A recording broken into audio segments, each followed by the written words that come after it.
దివ్యవాణి TV ప్రేక్షకులందరికీ శుభోదయం. యేసుక్రీస్తు పరిశుద్ధ నామంలో ప్రియులారా, మీ అందరికీ స్వాగతం, సుస్వాగతం.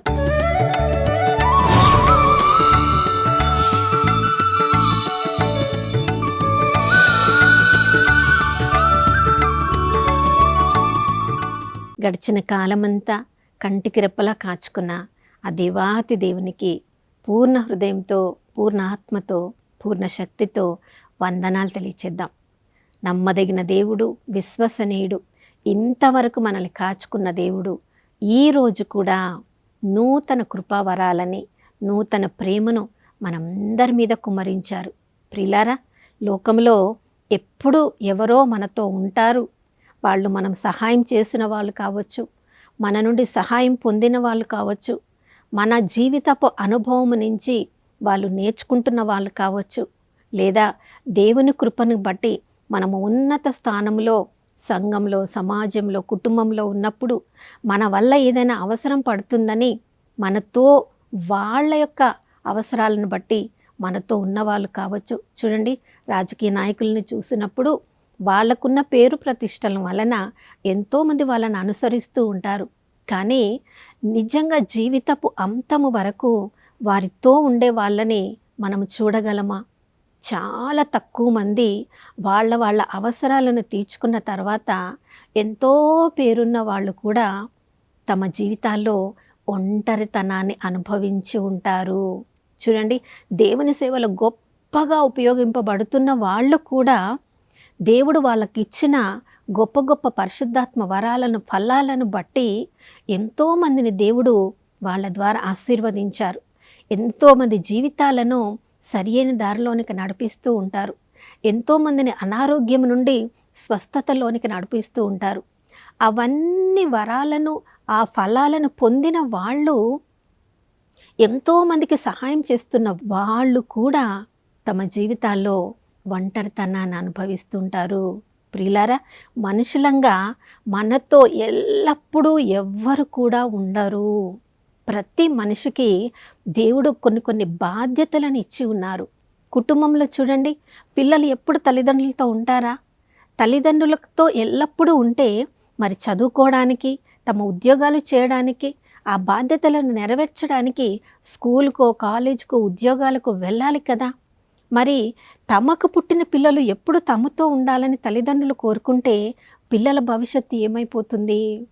మరి స్కూల్కి, కాలేజీకి, ఉద్యోగాలకి వెళ్ళిన పిల్లలు వాళ్ళ జీవితంలో ఒంటరితనాన్ని అనుభవించారా అంటే, ఎప్పుడు తమ క్లాస్మేట్స్తో, ఫ్రెండ్స్తో ఉన్నప్పటికీ తమ లోపల, తమ హృదయంలో మనల్ని అర్థం చేసుకునే వాళ్ళు ఎవరు లేరే.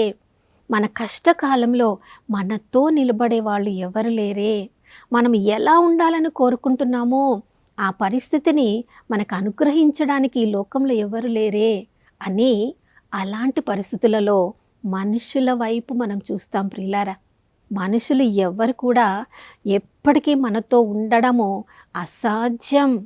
అందుకని కీర్తనకారుడు 68వ కీర్తన 6వ వచనంలో చెప్తున్నాడు, ప్రవ్వా, ఈ లోకంలో ఒంటరితనము సర్వసాధారణం.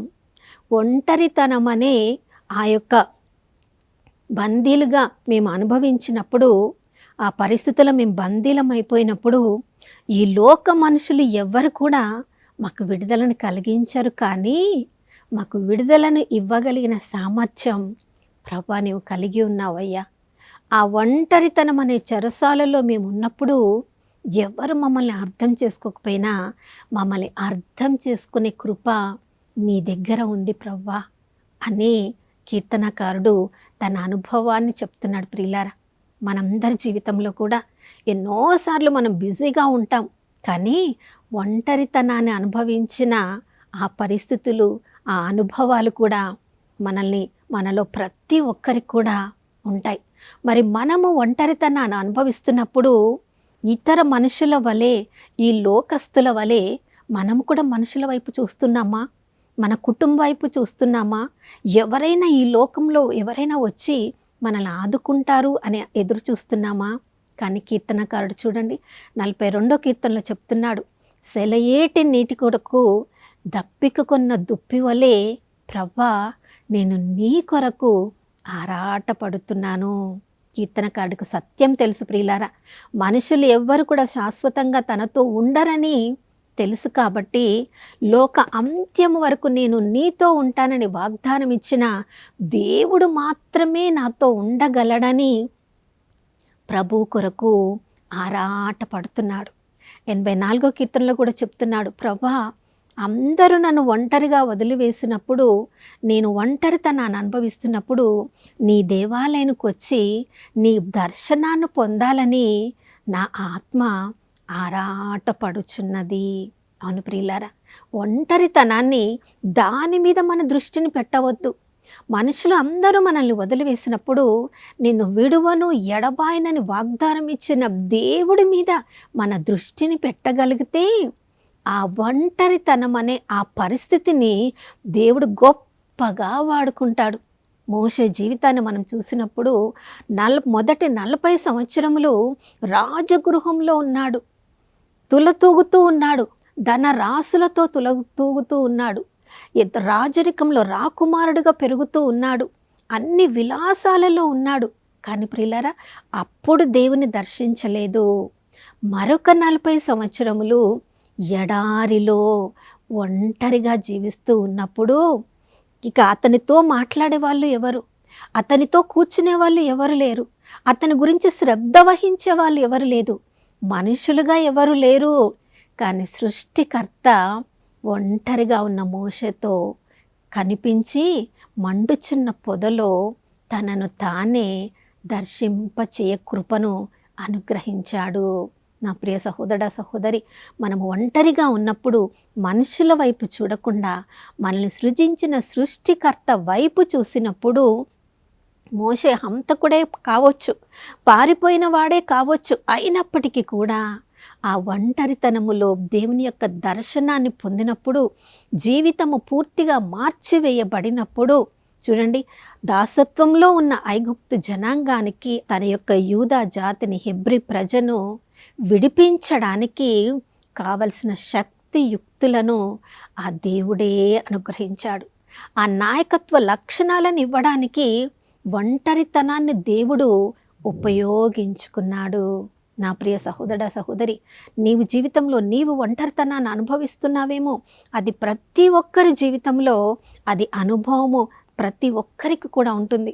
మరియ తల్లి జీవితాన్ని మనం చూసినప్పుడు, జోజప్ప గారి మరణం తర్వాత ఒంటరిగా అయిపోయింది మరియ తల్లి. చూడండి, యేసు ప్రభు 30 సంవత్సరముల తర్వాత తండ్రి చిత్తంలో నేను ఉండాలని అందరికీ దేవుని సువార్తను బోధిస్తూ గ్రామంలో పట్టణంలో తిరుగుతూ తన శిష్యులతో కలిసి జీవిస్తూ ఉన్నప్పుడు, మరియ తల్లి ఒంటరిగా ఉన్నప్పటికీ కూడా తన కుమారు నుంచి రకరకాల వార్తలు విన్నప్పుడు, బెల్జబూలు వలన అతడు దయ్యములను వెళ్ళగొడుతున్నాడని, మద్యపాన రతుడని, భోజన ప్రియుడని, సుంకరులకు పాపులకు స్నేహితుడని అనవసరమైన నిందలు తన కుమారుని మీద మోపుతున్నప్పుడు ఎంతగా ఒంటరితనంలో బాధ అనుభవించిందో. అన్నిటికంటే ఎక్కువ అందరికీ మంచి చేసిన తన కుమారుడు అందరి కొరకు అందరూ కలిసి సిలువను తన మీద మోపినప్పుడు, ఆ శాపకరమైన సిలువను మోస్తూ యేసుప్రభు వీధులలో నడుచుకుంటూ వెళ్తున్నప్పుడు మరియ తల్లి హృదయము ఒంటరిగా బ్రద్దలైపోయిండొచ్చు. అయినప్పటికీ కూడా దేవుని చిత్తానికి తనను తాను అప్పగించుకొని సిలువను మోస్తున్న తన కుమారుణ్ణి అనుసరిస్తూ కల్వరిలో సిలువ క్రింద నిలబడి, దేవుని చిత్తమే మన ఇద్దరి జీవితంలో జరుగునుగాక అని ప్రార్థించిన ఆ మరియ తల్లి జీవితము మనందరికీ కూడా సుమాతృకగా ఉంది ప్రియులారా. మనందరి జీవితంలో దేవుని చిత్తాన్ని మనం అనుభవిస్తున్నప్పుడు ఒంటరితనము తప్పకుండా అనుభవిస్తాము. ఆ ఒంటరితనంలో ఉన్న కష్టము వైపుకి, నష్టము వైపుకి మనం చూడకుండా ఆ సమయంలో దేవుని సన్నిధిలో గడపడానికి, మనము అనుభవాన్ని పొందడానికి మనము ప్రయత్నిస్తే, దేవుడు ఆ కృప ద్వారా, ఆ ఒంటరితనం అనే అనుభవము ద్వారా దేవుడు మన జీవితాన్ని పూర్తిగా మార్చేసి ఈ లోకంలో మనల్ని నాయకులుగా, నాయకురాండ్రుగా మార్చడానికి ప్రభు ఈ ఉదయకాలంలో మనందరినీ కూడా ఆహ్వానిస్తున్నారు. కాబట్టి ఎవరెవరైతే ఈ ఉదయకాలంలో ఒంటరితనాన్ని అనుభవిస్తున్నారో, దేవుడు నన్ను అనుకుంటున్నారో, దేవుడు మనల్ని విడిచిపెట్టే దేవుడు కాదు, వదిలివేసే దేవుడు కాదు. ఈ ఒంటరితన అనుభవం ద్వారా దేవుడు నీ జీవితంలో ఉన్నత స్థితిలోనికి లేవడానికి ఆయన నీకు ప్రతి క్షణము తన యొక్క సువార్తని నీకు వినిపిస్తూ ఉన్నారు.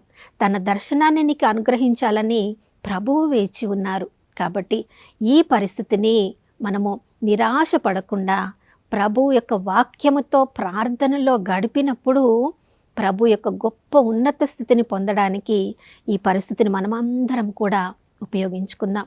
అటువంటి గొప్ప ఉన్నత స్థితిలోనికి మనల్ని లేపడానికి కావలసిన కృపను అనుగ్రహించమని ప్రార్థించుకుందాం. నాతో కలిసి ప్రార్థించండి. పరిశుద్ధమైన దేవానికి స్తోత్రములు తండ్రి. పేతురు నీటి మీద నడుస్తూ ఉన్నప్పుడు ఒంటరిగా ఉన్నాడు.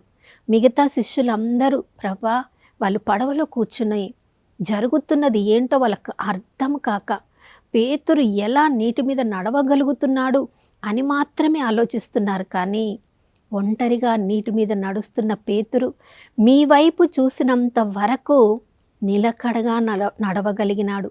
కానీ ఎప్పటికైతే అయా ముంచి లేపుతున్న అలల వైపు చూశాడో తన ఒంటరితనము గుర్తుకు వచ్చింది. ఒంటరిగా నీటిపై ఎలా నడుస్తున్నాను అనే భయానికి ఆందోళనకు లోనయ్యాడు. నాయనా, ఆ ఒంటరితనములో, ఆ భయములో, ఆందోళనలో పేతురుకి చేయి చాచి ఆదుకున్న దేవుడవయ్యా నీకు స్తోత్రం. నాతో కలిసి ప్రార్థిస్తున్న ఎవరెవరు నాయనా ఈ లోకంలో వాళ్ళు ఎదుర్కొన్న పరిస్థితులను బట్టి ఒంటరితనాన్ని అనుభవిస్తున్నారో వాళ్ళందరికీ కూడా ఆ ఒంటరితనం అనే చెరసాల నుండి విడుదలను కలిగించే దేవుడవు, నూతన అభిషేకాన్ని అనుగ్రహించే దేవుడవు. ఈ ఉదయ కాలంలో ప్రభా అలాంటి వారందరినీ మేము సమర్పిస్తూ ఒంటరిగా ఉన్న మోషేకు దర్శనం ఇచ్చావయ్యా.